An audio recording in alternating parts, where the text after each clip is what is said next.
Those of you who are joining us for Buzz Talk, I just want to mention if you haven't done so, you can disable your video and mute your microphone, and those buttons are at the bottom of your screen. And I think we will get started, Wendy, and have some students who are with us today are going to start giving some background information some introductory information. So for those of you who are joining us, again, if you haven't already done so, please disable your video and mute your microphone. Our presentation will begin in about 10 minutes. While we wait, we're joined by 5 students who are here to share a little bit about their experience. And we're going to start with Samantha. Sam, can you please introduce yourself and tell us a little bit about your St. Ambrose experience? I'm a junior at St. Ambrose, and I'm studying accounting and human resources management with a minor in psychology. I'm originally from Moline, so just right across the border. So I'm part of CAB on campus. I work at our brand new WRC. Let's see, what else? I'm on the women's golf team, so thankfully we're one of 2 sports that is still continuing on this fall. Excellent. Thank you, Sam. And Allison, if you could go next. Hi, my name is Allison Hudson. I am a senior music major here at Ambrose with a marketing minor. I'm from Quincy, Illinois, so that's about 3 hours south of here. I will be graduating in December, so I'm getting ready for my senior recital coming up, and I'm involved in our university chorale, our chamber choir, our Samboja jazz choir, and music ministry here on campus. And I'm also part of her campus. Thank you, Allison. You guys are busy students, and we'll move on to Millie.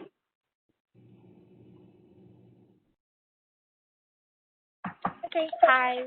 Let's see. Okay, we're all good here. Okay, so hi, I'm Millie. I am a sophomore here. I study psychology with a double minor in management and leadership studies. I am the intern at the Career Center. I'm a tour guide with admissions. I am working at the WRC, and I'm also an RA in Davis. So pretty busy. I'm also in the symphonic band here. So that's kind of like my story. All right. Thank you, Millie. And for those of you who are joining us, I would just ask you to, if you haven't already done so, please disable your video and mute your microphone. Our presentation will begin in about 8 minutes. In between now and then, we have students who are joining us who are giving us a little bit of background information about themselves, and then we'll ask them some more specific questions.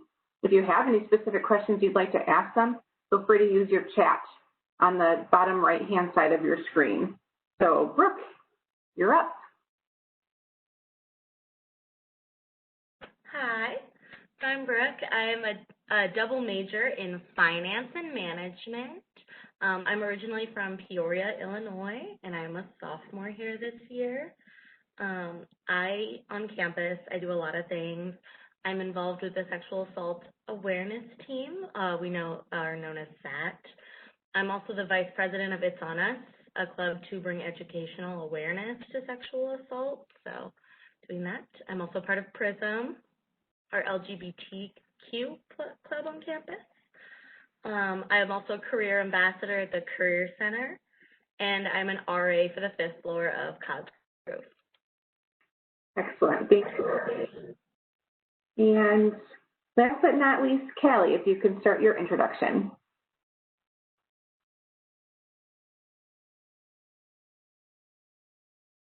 Okay, hi. My name is Callie Rowling. I am a senior at Ambrose this year. I'm a double major in marketing and sales. I'm currently president of the sales club on campus. I'm involved in dance marathon, Phi Eta Sigma National Honor Society, just all that kind of fun stuff. I came to Ambrose to play basketball here, which I did for 3 years. And then I decided to be done and focus more on my studies, but it's been a great experience so far. Excellent. Thank you, Kelly. And for those of you who are joining us, thank you for joining our Buzz Talk Lunch and Learn event today. If you haven't already done so, please disable your video and mute your microphone, and those buttons can be found at the bottom of your screen. While we wait about 5 or so minutes for our presentation, we are joined by some of our current students, and I'm going to start with a question for them. Can someone please answer what has been the best class you've taken outside of your major? So if anyone wants to jump in, that would be great. I'll jump in. Mine would probably be my sophomore year. I took a history role play class. So I'm a business major, so kind of just one of my gen eds. But it was a class where we got to kind of like debate old like law court scenes that happened through history. So it was really cool. It was really neat. Great, thank you. Millie or Brooke, do you guys want to? I could say that my favorite outside of major one, which is like, it's kind of towards like a little bit of my minor, but in regards to just like major stuff, my human resource management class has been super duper fun, and hearing the stories of just like people coming into like interviews with certain things and like case studies of things that have gone on, and like, so that's been really interesting to me in regards to like not major classes. Great. Thanks, Millie. How about you, Brooke? I'm also a business major, so my favorite that wasn't involved, I actually have two. They're pretty opposite. I took a child development class, and that was just absolutely like awe-inspiring. And then I also took calculus, so I didn't really need it. It was a higher math than I necessarily needed, but it was really fun, and I loved it. Excellent. Thanks, Brooke. Before we keep going, because Allison, I think you might be next if you want, I just want to repeat for those of you who have joined us, thank you for joining us for Buzz Talk Lunch and Learn today. If you haven't already done so, please disable your video and mute your microphone. And right now we're joined by students who are sharing a little bit about their St. Ambrose experience, and specifically they're answering what the best class they've taken outside of their major is. So I think the best class I've taken outside of my major, I think it was an art class, honestly. I was in drawing with Kristen, and I just loved it. It was honestly so relaxing, and we ended up going to Vanderveer a couple times and got to really immerse ourselves into what we wanted to do and what we wanted to create, and I just loved every second of it. So. Excellent. Anyone else of our students want to answer the question, the best class they've taken outside of their major? Or should we go on to the next one? Yeah, go ahead. So since I'm a business major, I only needed to take one science course, and I decided biology of cancer, which was really interesting. Sad, of course, but you learned how to how cancer pretty much starts and what happens with it. So it was really interesting, much different than what you learn in the business world. Thank you, Sam. I'm going to repeat this message again, just because I see we're having a lot of people joining us right now. So thanks for joining us for Buzz Talk's Lunch and Learn event today. For those of you who are just joining, if you haven't already done so, please disable your video and mute your microphone. We're going to start in a few minutes, but I'm going to ask our students who have joined us one more question before we start. And that question is, why did you choose your major? So anyone wants to jump on and answer that, that would be great. So I've had my management major for a while, and I chose it just because I love leadership positions. I love being able to inspire people and motivate people and accomplish goals and accomplish tasks. It just means a lot to me. And then I added finance recently. I started my accounting and finance classes, and I went to a really small high school. We didn't have AP classes, we didn't have honors classes, we didn't have any of that. So I never got exposed to things like accounting and finance, and being exposed to it, I realized that it was like my favorite thing, and I had an aptitude for it, and I just knew I had to do it. I know, like, I chose my major. I was originally on the track to be an engineer, and then I determined that, like, through physics that it was not the best thing for me. And so then I switched over to psychology because I loved people, and I ended up having, like, fallen in love with it more because of my jobs at the Career Center and admissions in particular my freshman year. And so then I started to then, like, want to go along the track of, like, student affairs and things like that. And so it really made it quite interesting to me, and I also found that, like, it made me a better person and a better, like, potential manager of people through that. So, and also just to, like, inspire other people to do cool things. So, very cool. Thanks, Millie. Anyone else want to answer that? Well, so I've always been somebody that loves to perform, and I'm a music major. So just kind of starting in 4th grade, I've just had this love for music and love for creating things. And with a marketing minor, I can market myself. And I think that it's a really good fit for me and for what I want to do when I get out of college. Excellent.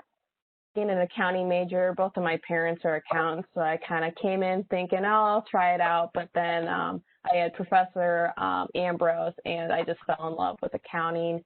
And then I did an HR internship last summer, or 2 summers ago now, and I like that too. So might as well get a double major in 2 things I enjoy and pick what I want to do later on. Excellent. Anyone else? Tell us about why you've chosen your major.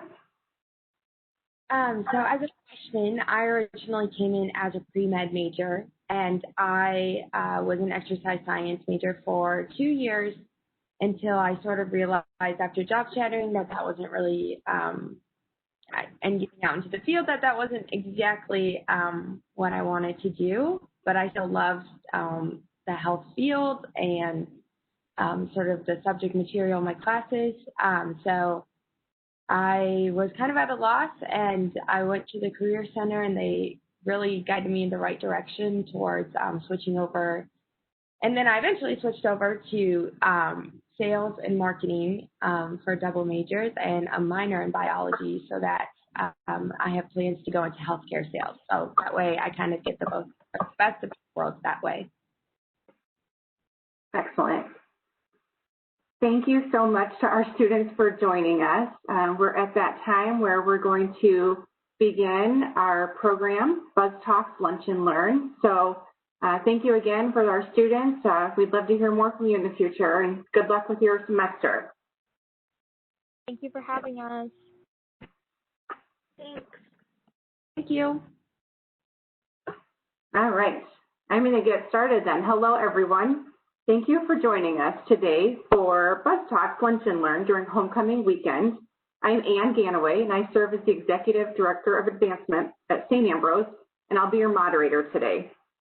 I'm joined today by Bobby Harris and Erica Ewert, who are assisting with today's presentation. One quick housekeeping note before we begin. If you have not already, please mute your microphone and disable your video to ensure the best quality for the presentation for everyone. We want to thank you for participating in our virtual homecoming event. We appreciate your willingness to celebrate remotely and look forward to welcoming you back to campus in the future. We're excited to continue our Buzz Talks webinar offering, which we started in June. This speaker series provides an opportunity for us to bring our Ambrosians, alumni, faculty, and staff to you, no matter where you are. There is one Ambrosian who wanted to be with us today to help us start celebrating this year's homecoming. Due to other commitments, he wasn't able to attend in person. However, he left us a video message to start today's presentation. Good afternoon, alumni and friends, and welcome to this virtual reality homecoming 2020 at St. Ambrose University.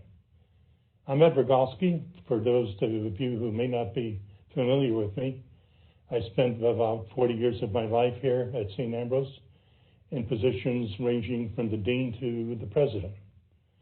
People often ask me how I came to St. Ambrose and why, and that story is interesting in itself, and I do believe in destiny, but it goes like this. It was the spring of the year in 1968. I was a graduate student at the University of Iowa, just having finished a master's program and begun a doctorate degree. My future wife and I were students there, and we were planning to be married on June 1st. And at that time, I had looked at various positions across the country, had a number of offers, and was leaning towards a position at St. Louis University. When one day at my apartment, which I shared with 3 other graduate students, came a knock at the door, and here was this priest. His name was Monsignor Menke, and he was the then president of St. Ambrose. And he had heard about me from my pastor, Monsignor Manson. And Manson told them about my work in Fairfield, Iowa. And St. Ambrose then at that time was also looking for a dean. And Monsignor Menke wanted me to come and take a look at the position. I explained to him that I was far along in the process and that the likelihood was that I probably wouldn't be interested. That was day 1. Day 2 comes a knock at the door, and there stands Monsignor Menke, asking me if I would come and take a look at this job at St. Ambrose, because he thought I would be the perfect person for the job. Once again, I demurred and told him that perhaps not, and we left it at that point. Then there was day 3. Once again comes the knock at the door, and there stands Monsignor Menke, inviting me to come to St. Ambrose and take a look. Well, by that time, he had worn me down, not necessarily physically, but emotionally, because I really felt I owed him the moment. So as luck would have it, I came to see St. Ambrose University. And there it happened. I fell in love with the place. The people, the campus, friendly, warm, inviting, caring, welcoming. So it was an easy decision. I came to become the Dean of St. Ambrose on August 1st of 1968. And that started my career. I spent 6 years as the dean, then moved along to several different administrative positions, teaching some time in the Department of Education. And then in 1987, the call came that I should lead St. Ambrose, which had then, on that particular day, July 1st of 87, had become a university. So in a nutshell, that is how I came here and why I came here. And let me tell you, it's been a wonderful time, a beautiful ride. People have asked if I might address the issue of what it means to be an Ambrosian. Well, you know, by definition, we all are, whether we're engaged as students, faculty, or staff, we all belong to this wonderful place, and we naturally refer to each other by that title. But I've, over the period of 20 years, addressed graduating classes and have given them what's called a charge from the president. And I always talk about the fact that being an Ambrosian requires something extra. And I think it begins with the ability to maintain and continue the love of learning, you know, learning as a lifetime kind of opportunity. When you come to St. Ambrose, it's our responsibility to seek and teach the truth. And it's our expectation then that you become lifelong learners and seek that truth throughout your life. The other thing is that we also have required of you a sense of what we called learning the principles and the values of what this institution stands for. Some people refer to it by the title the Catholic Social Teachings, and by whatever standard, we often talk about peace and justice. But let me tell you that it's something more, because as an Ambrosian, I want you to be a champion for the cause of individuals who require your aid. Remember, the principle is you are your sister and your brother's keeper. And you follow the golden rule because you want to do to others as you would have them do to you. So if you follow those tenets, and if you champion the cause of justice in many ways, in whatever ways are appropriate for you, you are truly being an Ambrosian. And finally, it's about the call to service. And you know, you can do that in so many ways. Even for this institution, we have a little paradigm that we talk about when we talk about serving. and we talk about the issues of time, talent, or treasure. And it's the idea of giving of yourself in any and all of those ways. As I get a little older, that sense of time becomes a lot more important to me than the others.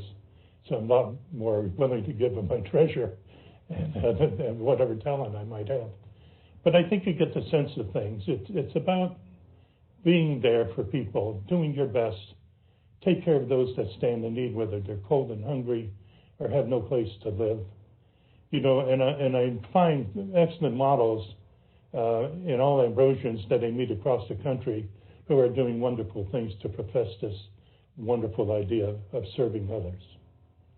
You know, it's not always been serious in terms of my times here, and particularly since it's a Jubilee year for the class of 70, I want to share a couple of vignettes and maybe give you some sense of history in terms of what homecomings might have been like and what they became, and maybe a little humor attached to some of it, if you will.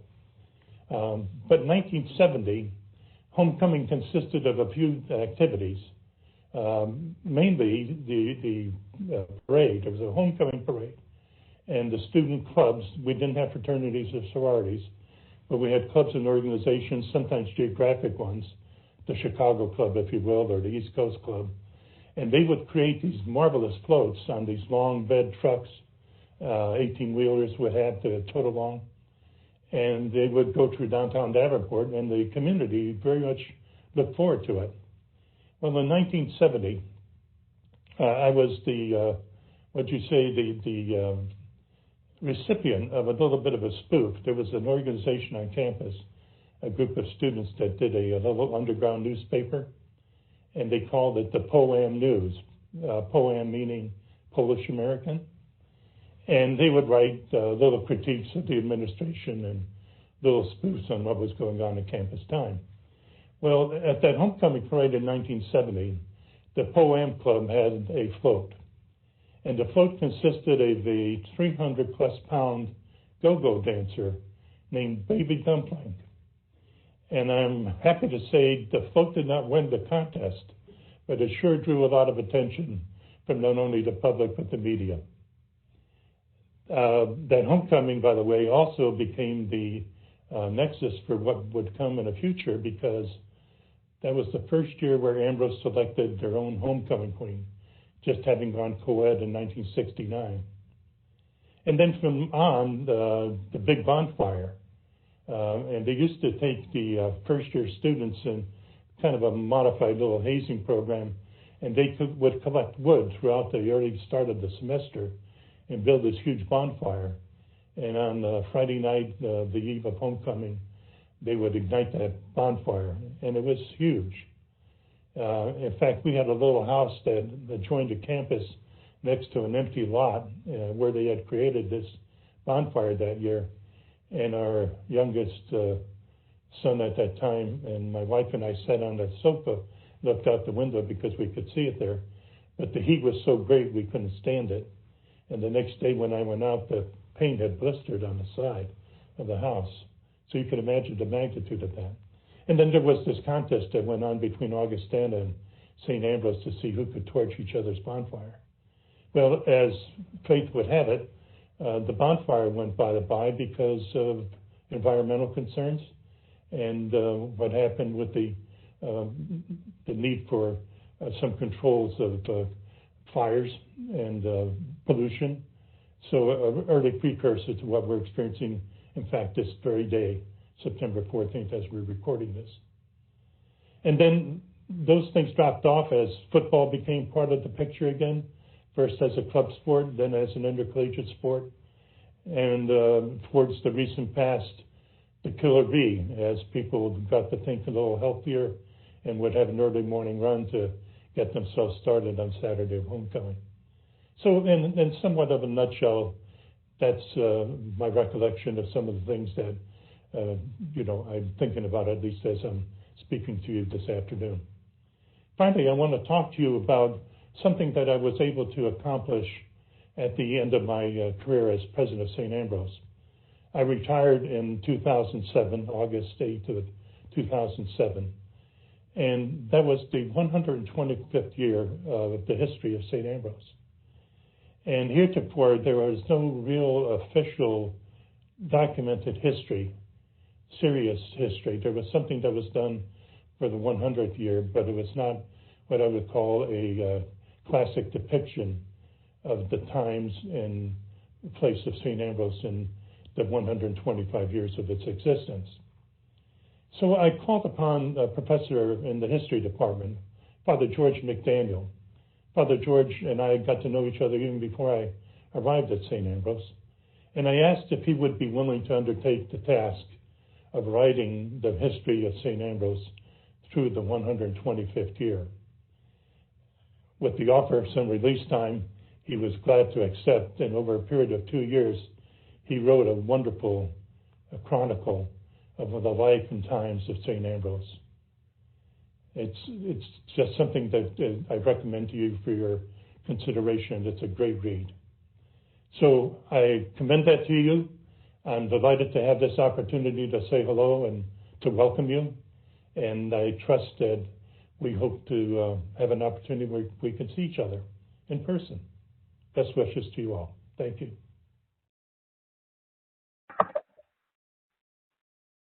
All right. So there we have Dr. Rogalski so eloquently bringing us to today's presenter. Father George McDaniel is here with us to share about Bishop McMullen's neighborhood. Father McDaniel is a proud member of the class of 1966. He began his teaching career at St. Ambrose in 1983 and officially retired in 2007 after 24 years. As Dr. Rogalski mentioned, he penned A Great and Lasting Beginning, the first 125 years of St. Ambrose University, which is available for sale in the bookstore. Father McDaniel, thank you for joining us today.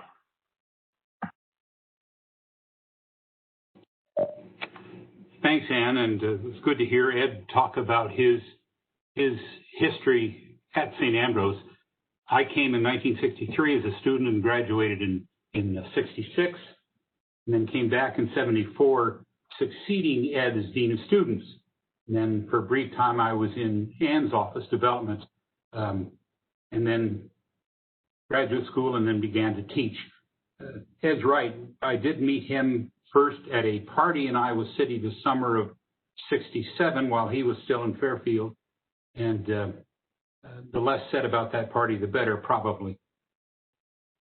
This talk was originally to have been given in March at an event in Chicago, and then the world changed and that had to be canceled. We were going to be at the St. James Chapel in the Archbishop Quigley Center, which is on North Rush Street. And I got Google mapped where that was and realized that it was within walking distance of many of the places that were important to Bishop McMullen, where he lived. And it occurred to me we would be in his neighborhood. I had prepared a large street map of Chicago with all the places I'm going to talk about marked, and I was going to have Ann stand and hold it up. She had to do something, after all, and I could point to it as I talked. Well, that can't happen now, of course, and I'm no good. I've never done PowerPoint and really not comfortable with the idea. So I'll talk us through this, but it's really a talk about Bishop McMullen. The places he was are really somewhat less important than that. So let's begin with Bishop McMullen, his neighborhood, and his life. He was born in January of 1832 in Ballynahinch, County Down, Ireland, which is about 17 miles south of Belfast in what is now Northern Ireland. He was the sixth of 12 children. When he was about a year old, his family immigrated to North America, first to Canada, then to New York State, and finally in 1844 to the Chicago area. I found that they may have lived many places, but the one place I found we could identify was a house on West Randolph Street near the bridge over the Chicago River. I don't know which side of the river that was. Currently, if you know the Chicago area, there's on the east side of that current bridge is a large Ernst & Young place, On the other side is part of the Ogilvy Transportation Center. John's father, James, opened a provision and produce store and later became a hotel keeper. They worshiped at St. Mary's Parish, which became the cathedral parish for the Diocese of Chicago when it became a diocese in 1843. It was located at the corner of Madison and Wabash, so right in the middle of the loop. Today on that corner is a 19-story Hayworth building, and if you know the area, at least on the Google map I saw, street level is a TCF bank. There's also, I'm told, a plaque in the building saying that this was the site of the first cathedral of the Diocese of Chicago. Young John went to the Catholic school there. He was a top student, often served Mass for the Bishop Quarter. Decided he wanted to become a priest, and so Bishop Quarter sent him to the newly founded St. Mary of the Lake University. Not the one up at Mundelein, which is now a seminary, same name, different place. St. Mary of the Lake was located on a block which is very important for Chicago Catholicism and for our story. It's a block that is surrounded by a State, Chicago, Wabash, and Superior. Today, Holy Name Cathedral is in that block. It's on the State Street side of the block. McMullen's school, where he attended, was on the Wabash side, on the south side behind, or the east side behind what today the cathedral. He was there and graduated in 1853 with highest honors, and the bishop sent him to Rome to study to be a priest, to do theology. He was ordained in 1858. He stayed an extra few weeks in order to take exams for a doctoral degree, which he achieved, and came back in October of 1858. His first assignment was at St. Louis Parish, which was on the corner of Polk and Sherman, which is now called Financial Place Street, which is about 4 blocks south of LaSalle Street Station. What's more important is that a block away from the parish was a place called Bridewell, which was a prison for women. And many of the prisoners there were young women, most of whom were Irish, were immigrants, and many of whom had engaged in prostitution as a way to support their families, quite frankly. McMullen, young Father McMullen, regularly visited there to minister to all of the prisoners. And what he understood was that when they left prison at the end of their time, they really had no prospect other than returning to prostitution. And so he went to the bishop and said, we need to do something about this. And the bishop was able to get a group of sisters called the Good Shepherd Sisters, who were from St. Louis, to come to Chicago to start to open a home for these young women as they're leaving prison. It became known as the Good Shepherd Home. They found a site. Father McMullen was put in charge of building a building, getting it going. He went to his brother James, who was by then a successful lumber dealer, became very successful, who gave him $300 to start building a building. He traveled, John McMullen traveled to Missouri, to Iowa, to Illinois, raising funds to build this building. Of course, the question is, did he come to Davenport? I don't know. It's not unlikely, since this is where the railroad bridge was, but I have no evidence that he was here. Nevertheless, he got enough money to build a building. In the summer of 1859, it was ready to go, all set, ready to open, when it burned down. Investigation discovered it was an arson fire, and the reason for the arson fire was not in my neighborhood. So he went back to it. They built another building, and the Good Shepherd Home opened. Now, where was it? It was on the corner of Division and Orleans Street, which is about 10 blocks north and 6 blocks west of the current Holy Name Cathedral. On that corner, if you're from Chicago, is Seward Park, the Cooley Vocational High School, and the near north branch of the Chicago Public Library. The Good Shepherd Home, which McMullen started, still exists. And the Good Shepherd Sisters, this religious order, ran it until 5 years ago when they turned it over to the Archdiocese of Chicago to Catholic Charities. It has become a domestic shelter for women subject to violence. It's a large daycare facility. They provide legal assistance. It still is in operation. I think Father McMullen would be proud of what his school, St. Ambrose, does in terms of its social justice emphasis, and that the Good Shepherd School was a good start for that. In 1861, McMullen was appointed to be pastor of the Church of Holy Name, which was the church, the parish church that had been built to serve Our Lady of the Lake University.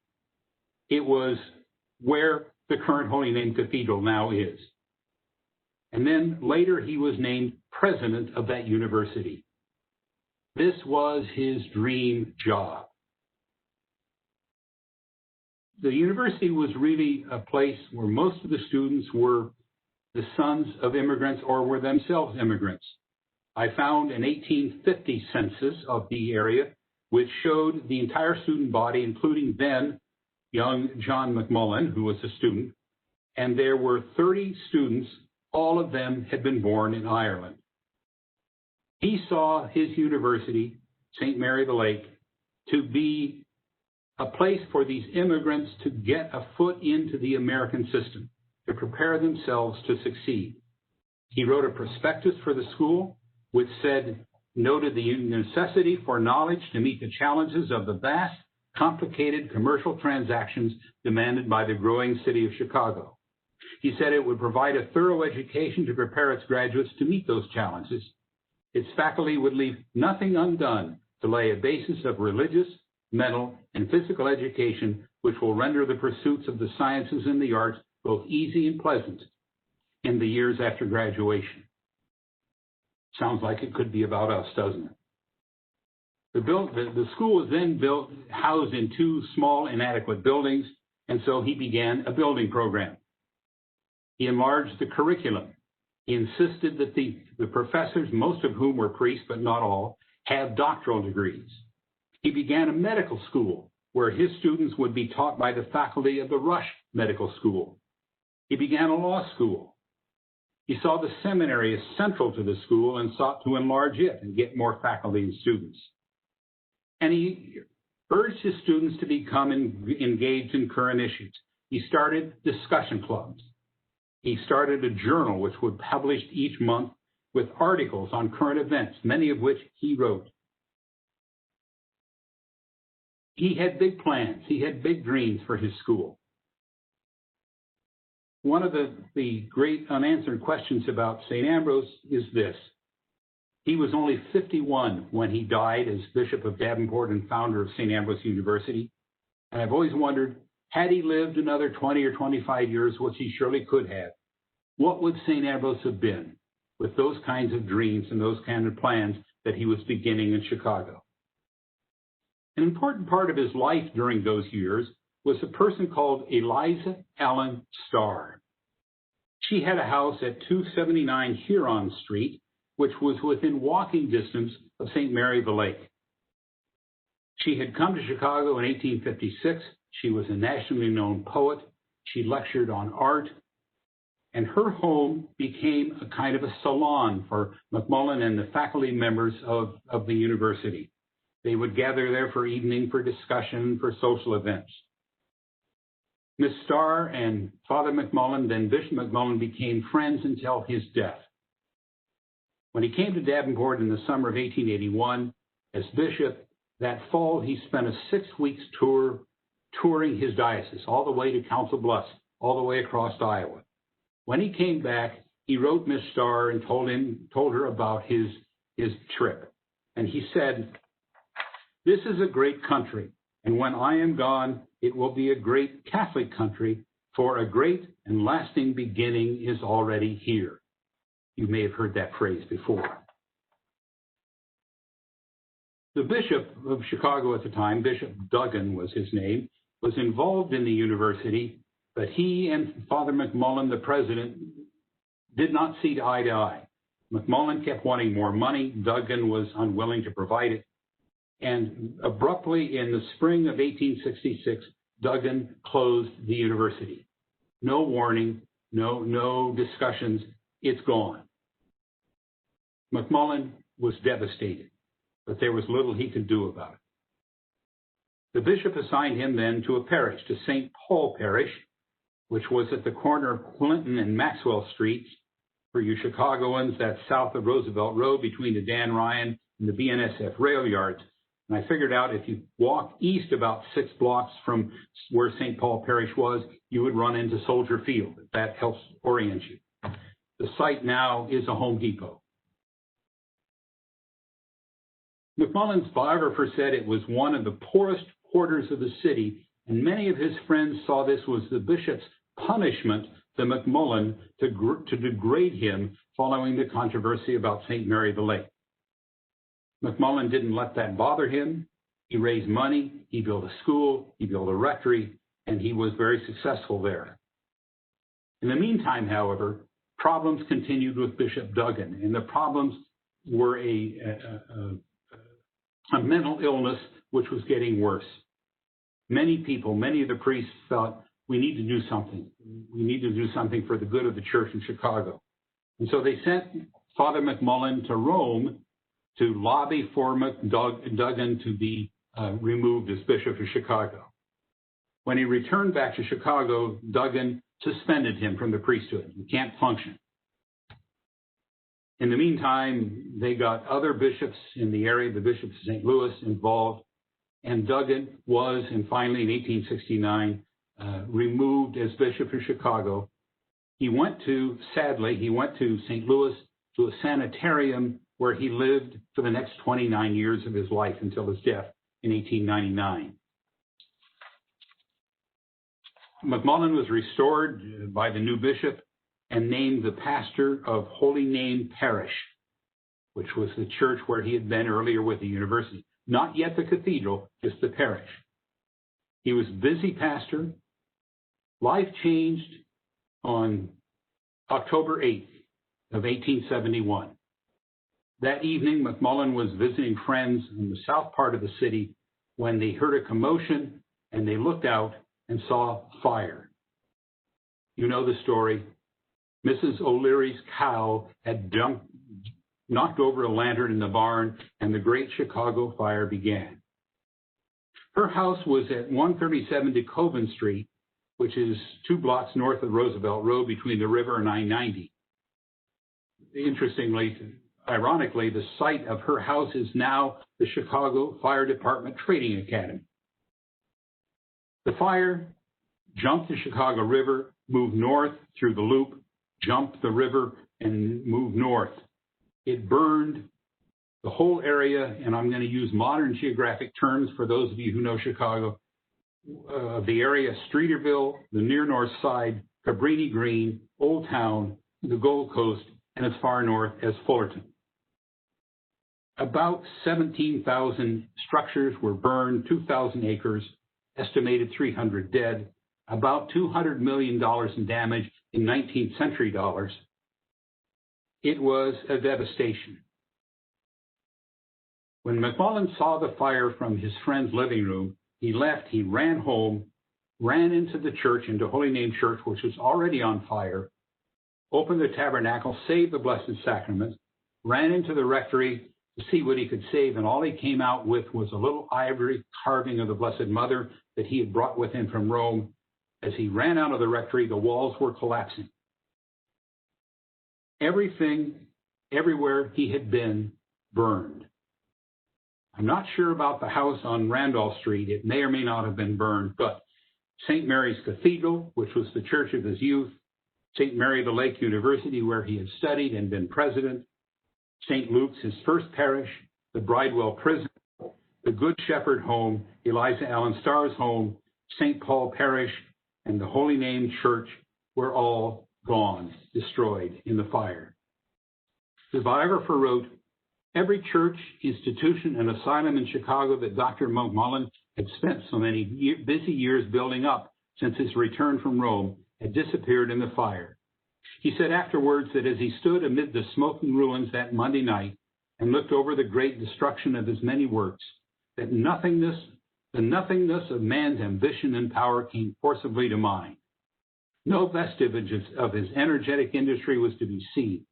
He could no longer point to those monuments which were once his pride.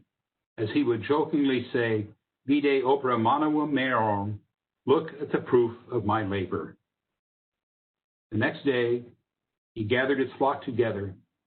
They found scrap lumber and built a shanty church so they could continue to worship.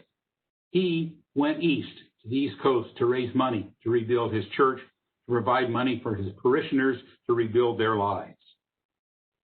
He came back and was given the job of building a new cathedral.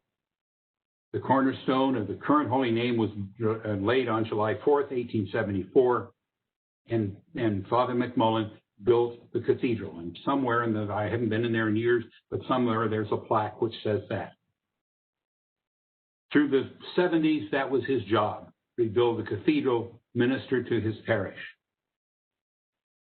In May of 1881, he received notice that he was to be the first bishop of the new diocese of Davenport. When he left Chicago after great parties and celebration, his friends gave him a purse with $4,000 in gold. He said he put it aside to use for the foundation of a school when he got to Davenport. As you know, in September of 1882, that school opened in 2 rooms of the cathedral grade school at Sacred Heart. He was already ill, and he died on July 4th the next year, 1883. 2 years later, when the new bishop, Henry Cosgrove, wanted to move from the cathedral to a new place for St. Ambrose, he used the $4,000 in gold plus some other money to buy the 10 acres and to build Ambrose Hall, where we started, and in which I am now sitting. This became Father McMullen, Bishop McMullen's new neighborhood, to which you have all been welcomed and from which you have all gone out to enjoy your lives and your careers and live with what he built, become the Ambrosians that Ed Rogalski just spoke about. Thanks for listening. Sorry I don't have a map. You can get a map and look it all up. Thanks a lot. Thank you so much, Father McDaniel, for that interesting and great presentation. Father McDaniel is now willing to field some questions. So we ask that if you have any questions, you use the chat box, and I see that some are already using that. It's in the lower right-hand corner of the screen, and we will attempt to ask and answer as many questions as possible while we have some time.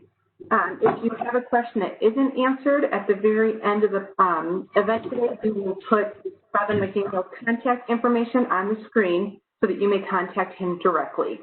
So you guys go ahead and ask some questions over in the chat.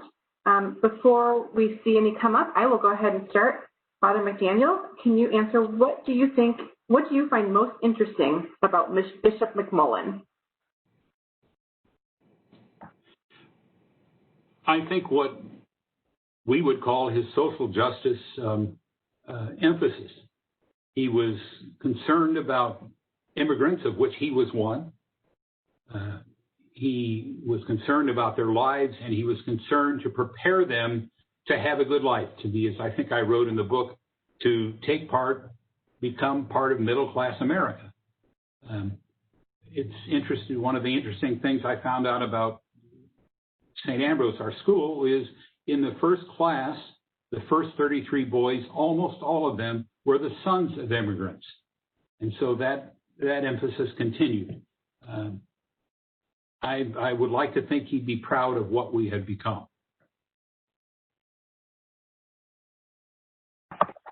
Excellent, thank you. Looks like we have a question here. Don't know if you can answer this, but it's what is the current footprint of St. Ambrose University in terms of campus acres? Many. I don't know.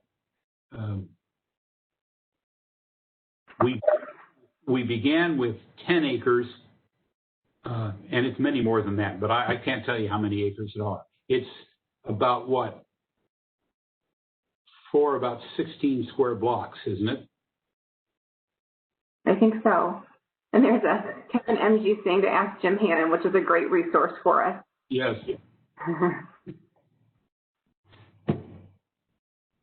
All right. Father McDaniel, can you please answer, what do you think Bishop McMullen would think of St. Ambrose today? Well, I think I would hope he would be proud of what we've become. As I said, he had great plans for his school in Chicago, St. Mary the Lake, and they were abruptly ended when the bishop closed the school. I think I wrote in the book that I think he simply transferred those plans to St. Ambrose, to the school he hoped to build. And once again, I think the great tragedy is too strong a word, but the great sadness that he didn't live long enough to do something with it. I think we may have been a very different place early on. We evolved slowly over the 137 years we are now. I think we may have evolved faster had he lived.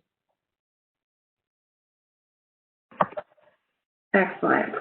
Father McDaniel, if you can answer the question, do you know who the longest serving bishop of Davenport is? I don't know. Bishop O'Keefe. Okay, Bishop O'Keefe. The next one comes from Kevin. How does it feel emotionally to live in the very center of the start of all of St. Ambrose? Well, as I said earlier, I came as a student in 1963. My first semester, I lived in Davis Hall, and then I transferred out and came back and lived for 4 semesters in Ambrose Hall. The first time, actually, in the original building. Where I live now is the next building, is an additional to the original building. But I actually lived in what we used to call the Irish Village on 4th floor in the center.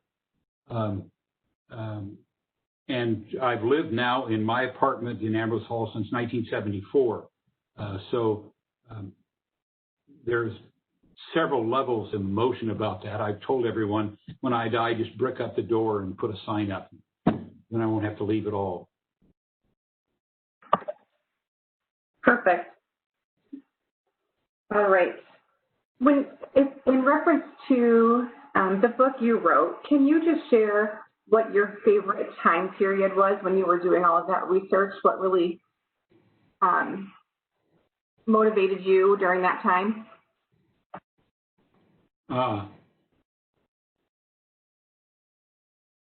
That's a hard, which kid do you love most, Ann?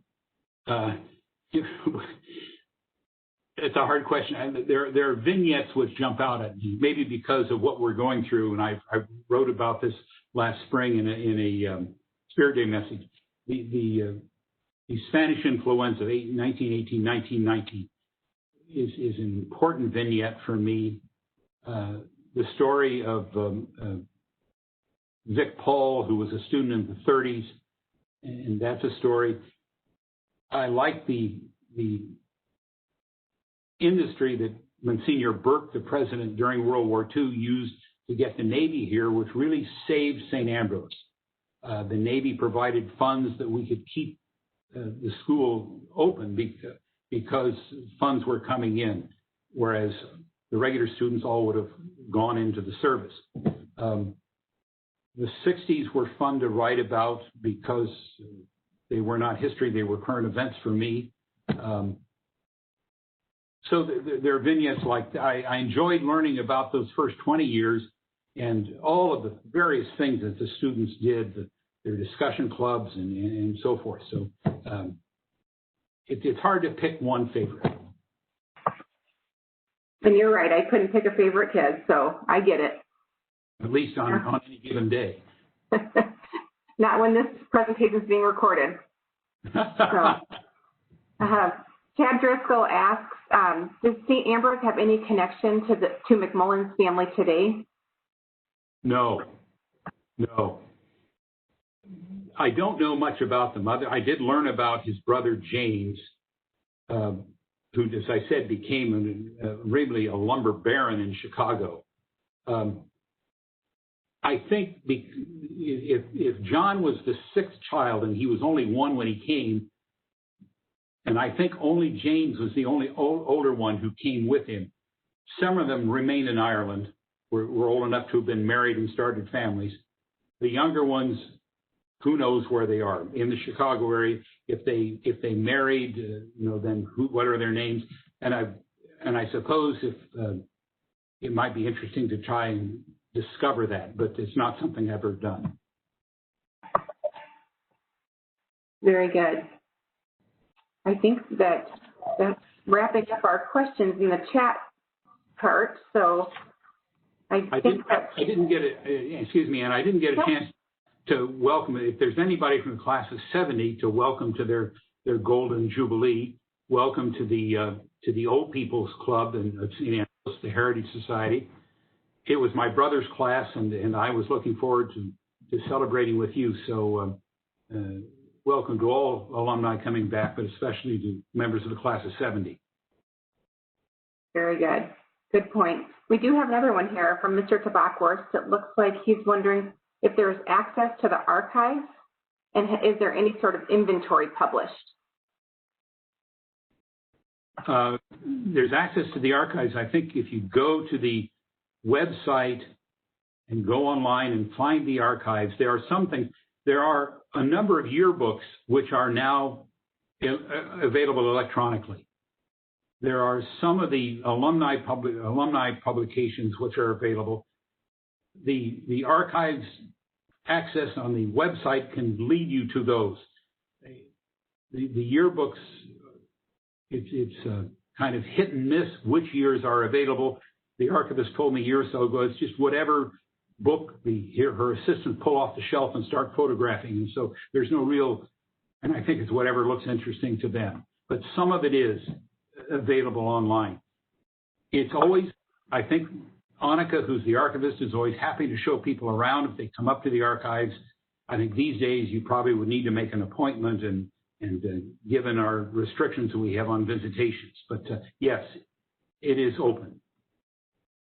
And we do have tomorrow during our homecoming event, we have Annika will be presenting at part 10 of her inventory that she's done in the archive. So if you want more information about that, please visit our website and we will get you signed up for that. So, well, I think that's going to conclude our question and answer portion of today's presentation. Thank you again for joining us. As a reminder, additional activities that are occurring during homecoming, you can find those on our website. So visit www.sau.edu/homecoming to get more details. Also, if you want to visit our website to learn more about other alumni events and volunteer opportunities and ways to give back to St. Ambrose, feel free to do that. And thank you again for joining us today. Thank you again to Father McDaniel and Dr. Rogalski, and enjoy the rest of your homecoming weekend.